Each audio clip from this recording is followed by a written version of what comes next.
तुम्हाला आरोग्याची काही तक्रार आहे का? कुठल्या आजाराने तुम्ही वैतागला आहात का? डॉक्टर दवाखाने करून झाले पण तरीही फरक पडत नाहीये? अहो मग स्वामींना शरण जा आणि एक उपाय करा. हो, पण त्याबरोबरीने डॉक्टरांनी दिलेली गोळ्या औषधही नियमित घ्यायची आहेत आणि डॉक्टरांनी दिलेली पथ्यही पाळायची आहेत.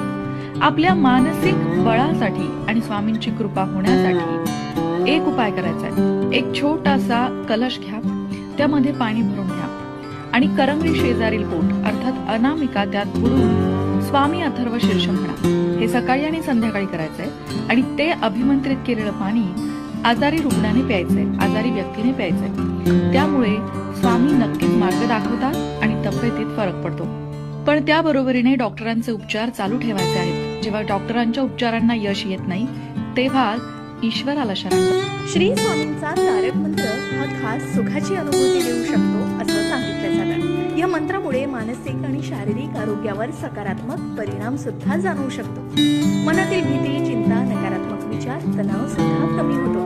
शक्यतो श्री स्वामींचा तारक मंत्र 11 वेळा म्हणावा. याचबरोबर श्री स्वामी समर्थ तारक मंत्राचे तीर्थ सुद्धा अत्यंत शक्तिशाली साधन मानले जातात. यामुळे सुख, समृद्धी आणि शांती नक्कीच मिळू शकते. म्हणून एकाग्रतेने आणि भावपूर्ण शुद्ध अंतःकरणाने श्री स्वामी